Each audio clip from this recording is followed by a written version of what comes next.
Hello, chào mừng các bạn đã trở lại với Simpson Sài Gòn Channel ha. Thì cũng lâu lắm rồi mình không có làm vlog như là ra nhiều video.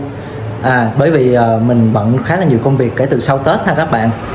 Đó thì hôm nay là cũng là buổi chiều thì mình đi làm về sớm. Giờ là cũng 4:30 chiều rồi.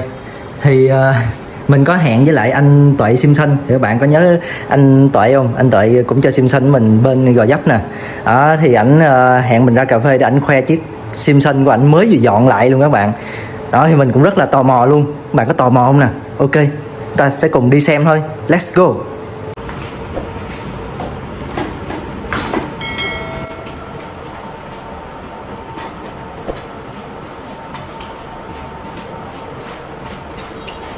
Ok, mình đang đợi anh Tuệ ra nha các bạn.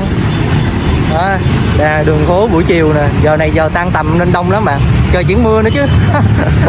Đi biết xem ngày ghê á. Đó. Hello. Đường quá đẹp vậy. Dạ. Thôi đi. Dạ. Ok, thì hai anh em mình đã đến quán cà phê rồi. Thì sau khi order cà phê, trong lúc đợi nhân viên phục vụ thì chúng ta sẽ cùng xem qua chiếc Simpson S51 được dọn theo phong cách tuning của anh Tuệ nha các bạn. Xe dọn mới ken xà beng luôn đó. Đó, bạn xem nè. Bộ bình cốp là theo phong cách là S50. Đấy. 4 bóng xi nhan với lại cái đèn hậu, bạn thấy không? Màu khói.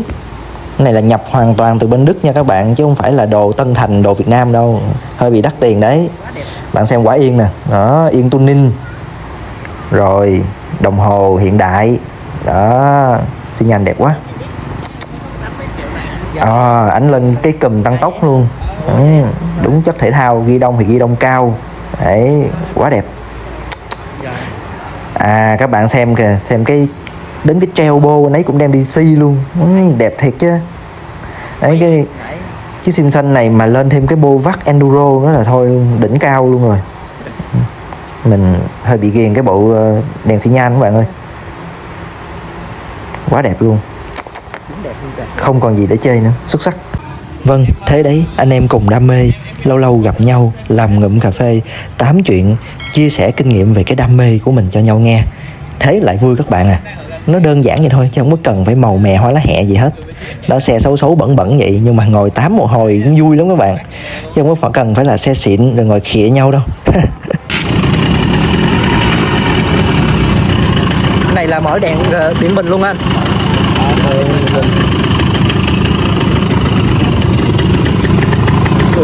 Kêu tiếng này nghe được không? Được, cái bô ngon mà. Dạ. Ngon quá trời.